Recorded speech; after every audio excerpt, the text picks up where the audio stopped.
নমস্কার বন্ধুরা, আজ আমি আপনাদের বানিয়ে দেখাবো রেস্টুরেন্ট স্টাইলের মটন কারি। তো চলুন দেখে নিন কিভাবে বানানো যায়।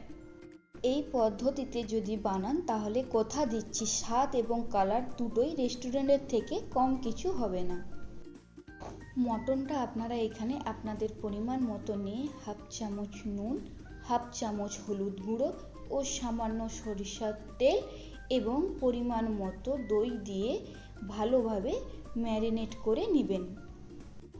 আমি এখানে 100 গ্রামের মতো দই নিয়ে নিয়েছি। আপনারা দইটা মটনের পরিমাণটা যেভাবে থাকবে সেই অনুপাতে দইটা নিয়ে নেবেন। একঘেয়েমি মটনের ঝোল তো আমরা অনেক খেয়েছি, একবার এইভাবে বাড়ির সকলকে বানিয়ে খাওয়ান, দেখবেন প্রত্যেকে আঙুল চেটে খাবেন। ম্যারিনেট হয়ে গেলে একটি ঢাকনা দিয়ে ঢেকে দিবেন 2 ঘন্টার জন্যে।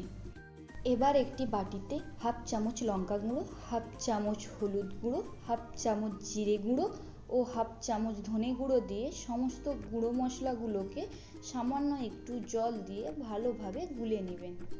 কাশ্মীরি লঙ্কার গুঁড়ো দেবেন না। কাশ্মীরি লঙ্কার গুঁড়ো ডাইরেক্ট কড়াইতে তেলের উপরে দিলে তাতে করে যে কোনো রান্নার কালারটা ভালো আসে।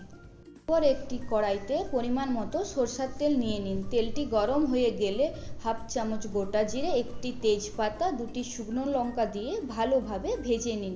রান্নাটিতে অবশ্যই সরষের তেল ব্যবহার করবেন। এবার তেলের উপর আগে থেকে কেটে রাখা পেঁয়াজগুলো দিয়ে দিন ও সামান্য নুন দিয়ে ভালোভাবে পেঁয়াজের সাথে মিশিয়ে পেঁয়াজটা ব্রাউন কালার করে ভেজে নিন।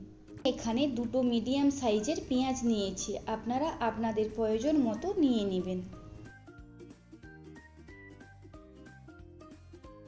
পেঁয়াজটা ভাজা হয়ে গেলে আদা রসুনের পেস্টটি দিয়ে দিন এবং আদা রসুনটা ভালোভাবে ভেজে নিন যতক্ষণ না পর্যন্ত আদা রসুনের থেকে একটা কাঁচা গন্ধ বেরিয়ে যাচ্ছে, ততক্ষণ পর্যন্ত আদা রসুনটা ভালো করে ভেজে নেবেন।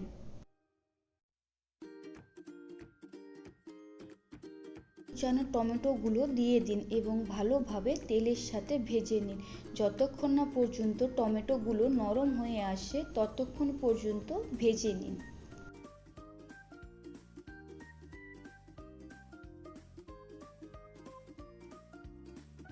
সব কিছু ভাজা হয়ে গেলে 2 চামচ কাশ্মীরি লঙ্কার গুঁড়ো দিয়ে দিন। ভাবে কাশ্মীরি লঙ্কার গুঁড়ো মশলার সাথে ভালোভাবে একটু মিশিয়ে নিলে এতে করে রান্নার কালারটা আরো ভালো আসে।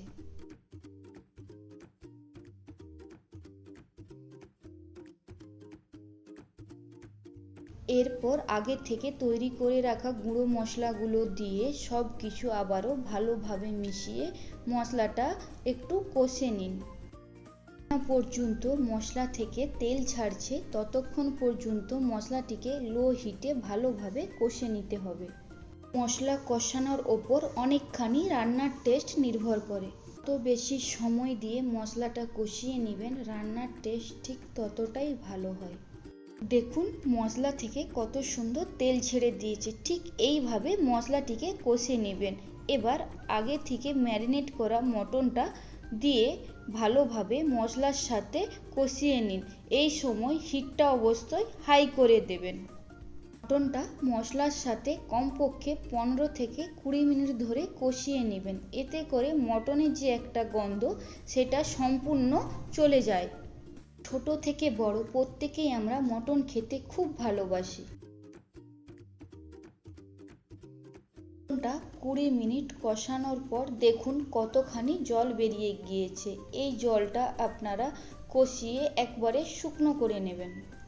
কিছুক্ষণ ধরে মটনটা কষানোর পর যখন দেখবেন জলটা পুরোপুরি শুকিয়ে গিয়েছে, তখন দেখবেন খুব সুন্দর একটা কালার তৈরি হয়েছে। যেমন দেখছেন ঠিক এইভাবে মটনটা কষে নেবেন।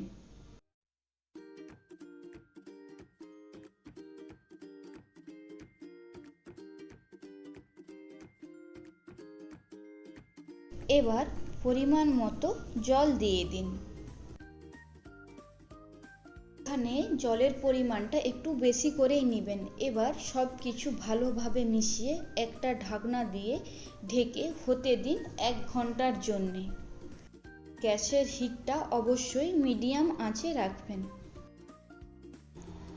এবার একটি কড়াইতে 1 চামচ গোটা ধনে, 1 চামচ পানমৌরি, 1 চামচ গোটা জিরে, 4টে শুকনো লঙ্কা এবং 10-12টা লবঙ্গ, 10-12টা গোলমরিচ এবং 10-12টা এলাচ এবং 4 টুকরো দারুচিনি, হাফ চামচ নুন দিয়ে শুকনো কড়াইতে ভালোভাবে ভেজে নিন। সমস্ত গোটা মশলা ভাজা হয়ে গেলে একটা মিক্সার গ্রাইন্ডে গুঁড়ো করে নিন। আপনারা চাইলে বাজার থেকে কেনা মশলাও ব্যবহার করতে পারেন, কিন্তু এই মশলাটি যদি বানিয়ে মটনে দেন তাহলে স্বাদ কিন্তু একবারে রেস্টুরেন্টের মতো হয়।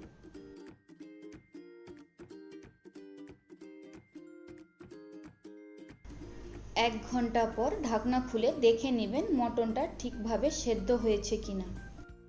আপনারা চাইলে প্রেসার কুকারেও সেদ্ধ করে নিতে পারেন, কিন্তু কড়াইতে সেদ্ধ করলে এর টেস্টটা পুরো সম্পূর্ণ আলাদা হয়। এবার আগে থেকে তৈরি করা মশলাটি 2 চামচ দিয়ে দিন।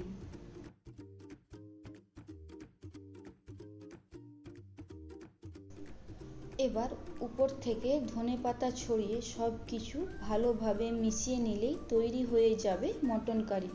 এই পদ্ধতিতে বাড়িতে একবার রান্নাটি ট্রাই করুন, যাকে খাওয়াবেন কথা দিচ্ছি আপনার প্রশংসা করতে বাধ্য হবে।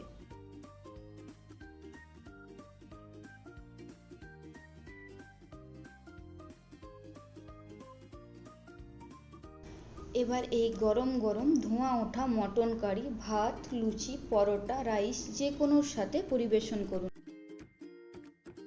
যদি আমার রান্নাটি আপনাদের ভালো লাগে তাহলে অবশ্যই কমেন্টে জানান এবং বন্ধুদের সাথে শেয়ার করুন।